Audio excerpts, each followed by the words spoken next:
그게요, 낙태를 당한 아이가 M이라는 영혼이 돼서 네. 낙태하는 여성들을 찾아가서 복수하고 뭐 저주한다 뭐 그런 내용이었는데 이 드라마가 끝나고 난 뒤에 낙태에 관해서 네. 엄청난 다른 담론들이 오고 갔었죠. 막 방송사에도 전화를 해가지고 네. 정말 낙태를 하면 저렇게 되나요? 뭐 이런 방송사에 옛날에는 장희빈 방영되면 장희빈 죽이라고 방송사에 전화했어요. 방송국으로 전화들 많이 왔었거든요. 저도 그런 전화 많이 받았었거든요. 예. M이란 드라마를 우리가 좀 이제 왜 네, 이 드라마가 나왔나 한번 생각을 해보면 M이란 드라마가 나온 게 한 94년, 95년 이쯤이란 말이에요. 이때가 언제냐면 남아 선호상이 이제 워낙 짙다 보니까 특히 이제 두 번째, 세 번째 아이 같은 경우는 낙태하는 경우가 굉장히 많았단 말이에요. 그래서 이런 것에 대한 일종의 뭐 경각심 차원에서도 그 당시에 이제 이런 드라마가 기획된 부분도 분명히 좀 있다는 거죠. 약간 저랑 해석이 다르신데요. 제가 해석하고 있는 M의 등장 맥락은 무엇이냐면 한국 사회에서 1960년대 초부터 산하 제한 정책이 시작이 되거든요. 네. 그래서 이렇게 뭐 출산율을 줄여야 경제가 발전한다. 근데 이게 너무 성공을 해서 86년 정도가 되면 그 인구 증가 비율이 1% 미만으로 확 떨어져요. 그래서 그때부터 사실은 말하자면 출산율을 높이기 위한 국가 정책들이 시작이 되고요. 태아에도 인권이 있다라고 하는 생명권 담론이 그때부터 등장을 하기 시작해요. 그래서 제가 태아의 생명이 없다거나 생명을 우습게 여겨야 된다는 말씀을 드리는 게 아니라 한 사회에서 생명이 무엇이라고 규정되는 것이 매우 정치적이고 문화적인 문제라는 거예요. 동물들도요, 내가 키우는 애완동물이라도 함부로 못 죽여요. 그러니까 동물에게도 생명권이 있다고 얘기를 하는데, 하물며 태아인데, 설령 이게 뭐 7개월 혹은 5개월이 안 됐다고 해서 이걸 지워도 된다, 낙태해도 된다? 이거는. 근데 제가 생각하기에는 여기 계신 분들이 낙태를 찬성하시는 분들이 아니라 그 자체를 죄로 정한 거를 반대를 하시는 것 같아요. 아닌가요? 맞아요. 네. 맞죠? 왜냐면 낙태를 찬성해서 무조건 애 낳는 거 뭐 지우는 게 괜찮지라고 생각하는 여자들이 누가 있어요? 저는 누구의 그거는 낙태도 찬성하거나 반대할 수 있다고 생각하지 않아요. 제가 예. 맞는 말인 것 같죠? 의학적으로 예, 예. 낙태는 굉장히 여자한테 몸에 해를 끼치고요. 불임이 될 수도 있습니다. 저는 반대합니다, 낙태를. 낙태를 생각하는 여성들은 다 모두 그 나름의 사정이 있는데요. 제일 안타까운 건 누구한테도 이걸 말할 수 없는 그 아픔이 있다는 거거든요. 누구한테 털어놓기 힘들었던 기억과 이야기를 용기 내서 털어내 주신 분들이 오늘 계세요. 만나보시죠.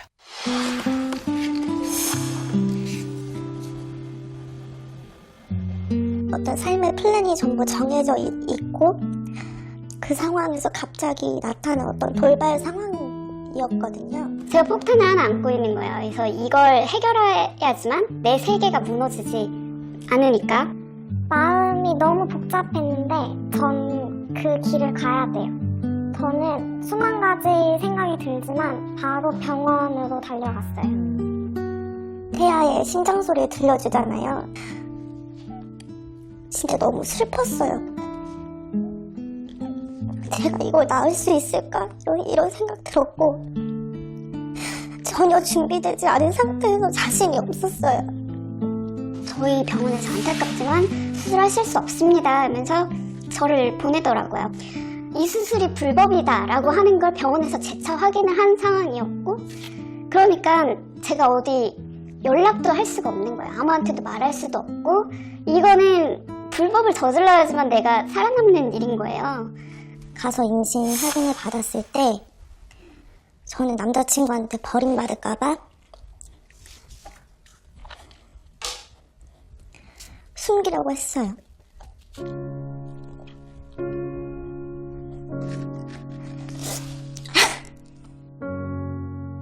파트너한테 처음으로 임신 사실을 알렸을 때 딱 하는 소리가 나 안에도 안 썼는데? 이러는 거예요.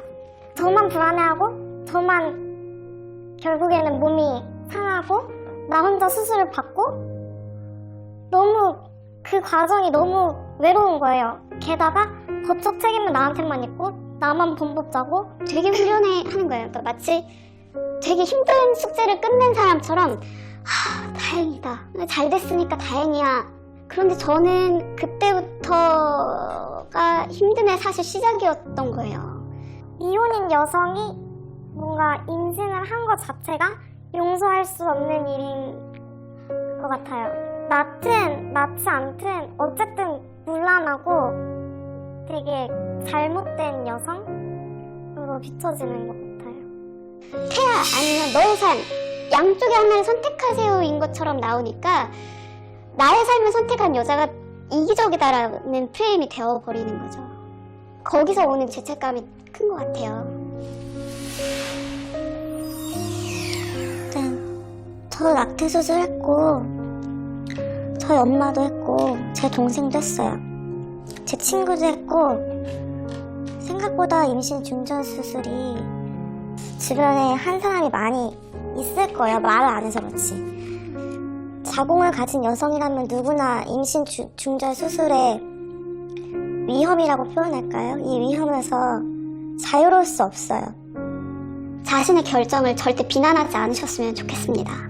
다시 돌아가도 저는 제 몸을 지킬 것이고 모든 여성이 우리의 몸을 나의 것이라고 생각했으면 좋겠습니다.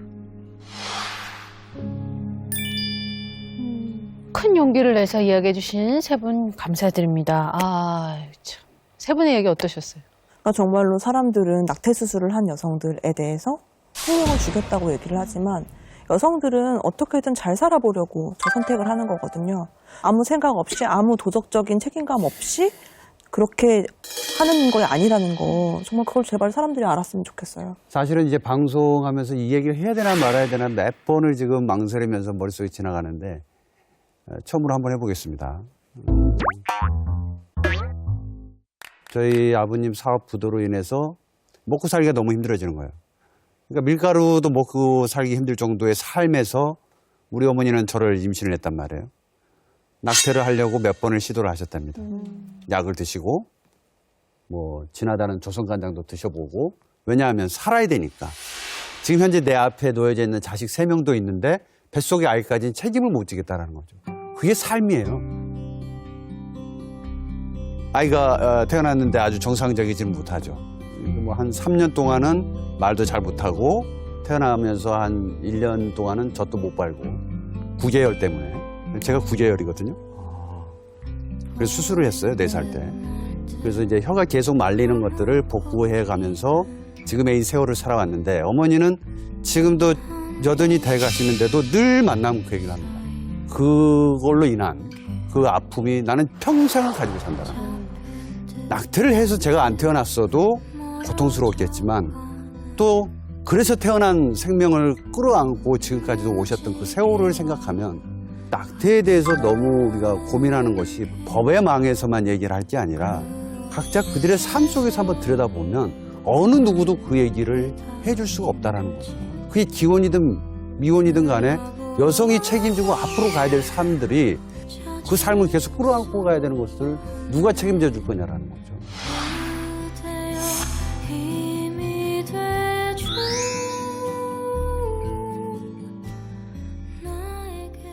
공만대 감독님이 자기 얘기를 해주셨으니까 저도 잠깐 제 얘기를 하자면 제가 임신을 원치 않는 임신을 잠깐 했었는데 그때가 이제 프로라이프 의사 이때 딱 2010년도였어요. 그래서 정말로 난리가 나고 제가 막 다 찾아봤는데 원정 낙태밖에 답이 없다라는 결론을 내릴 정도로 되게 힘든 상황이었거든요. 저는 이런 일이 저한테 닥칠 거라고 생각도 못했는데 드라마와 같은 일이 벌어진 거예요. 저한테 그 아이가 내 아이인지 어떻게 알아? 이 얘기를 딱 하는 거고 그 상태에서 정말로 병원을 다 찾아다니는데 정말 저 혼자인 것 같고 세상에 나 혼자 남겨져 있는 것 같고 나는 정말 어떻게든 살아야겠는데 그러면 내가 만약에 낳는다고 해도 이 아이를 키울 수 있을 것인가 라는 생각과 정말 얘는 생명인데 그래도 내 맘대로 할 수 있을까? 이런 여러 가지 복합적인 생각들이 들면서 정말 힘들었거든요. 근데 그 상황에서 정말 그 남자는 전화도 안 받더라고요. 실제로 네. 은하선 씨한테 이런 일이 있었네요. 네, 제가 이런 일을 겪었던 사람이었는데 제가 드리고 싶은 말씀은 일단은 이런 낙태죄라는 것이 여성에게 뿐만 아니라 그리고 또 사회적으로 미혼모가 아이를 키우는 것에 대해서 굉장히 어떤 낙인을 찍는 사회에서 여성은 어떤 선택도 할 수 없고 남성들도 사실상 도망가게 만든다는 거죠. 남자를 도망가게 만드는 것도 사실 사회가 하는 일이에요. 그래서 나쁜 놈을 만드는 것 그것도 정말 사회가 하는 일이라고 생각이 들어요.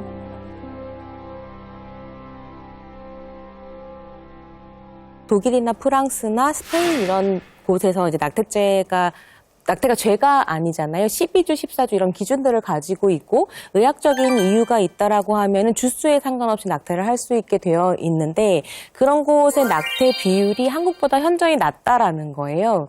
한국은 어쨌거나 가임기 여성 3명 중에 1명이 낙태를 경험한다라고 하는데 낙태죄 있다고 해서 줄어드는 게 아니라 실제로는 어떻게 보면 낙태를 할 수밖에 없게 만드는 사회문화적인 조건들 때문에 그런 일들이 벌어지는 것이라고 저는 생각하거든요. 너만 잘못했다라고 얘기하는 것은 해결이 안 되잖아요. 해결되는 방법이 아니라는 거죠.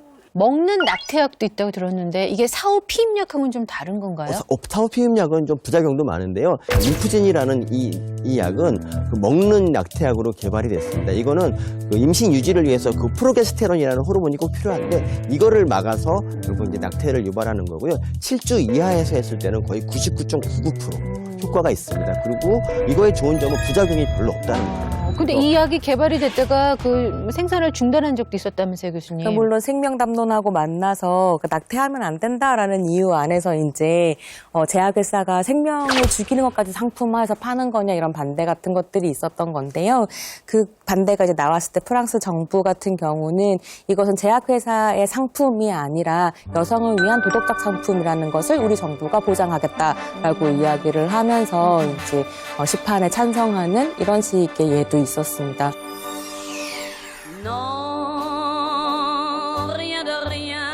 우리나라 같은 경우는 법으로 금지돼 있잖아요. 그럼 이 약의 수입이 금지돼 있는 건가요? 네. 그래서 여자들이 어떻게 하냐면은 이게 이제 불법 사이트 같은 데서 수입하면 이게 가짜약이 올 수가 있어요. 아, 그러니까 인터넷상으로. 네, 그래서 더 오히려 더 위험할 부작용이 수도 생길 있고. 수도 그래서 있고. 제대로 아예 그냥 허용하는 게 저는 좋다고 생각합니다.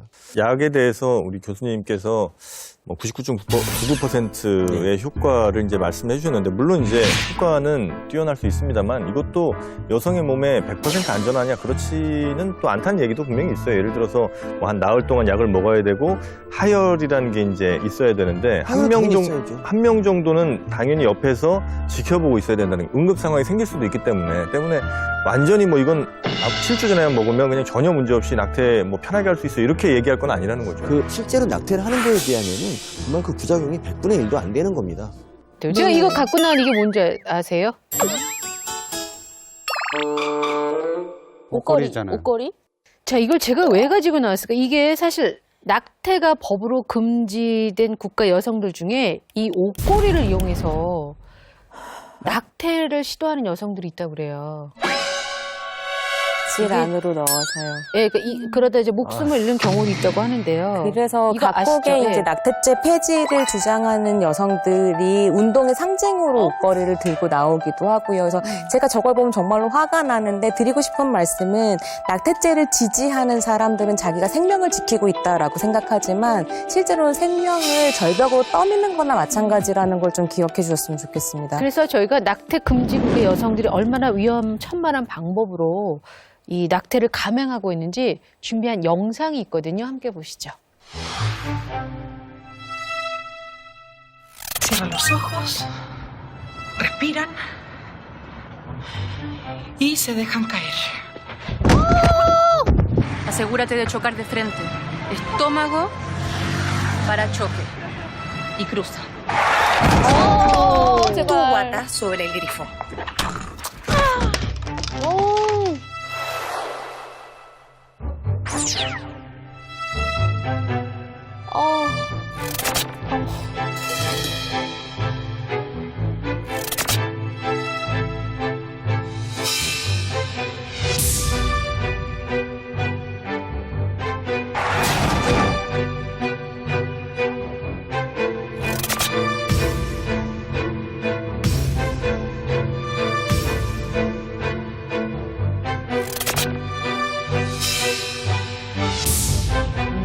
저 나라는 또 우리나라랑 조금 다르네.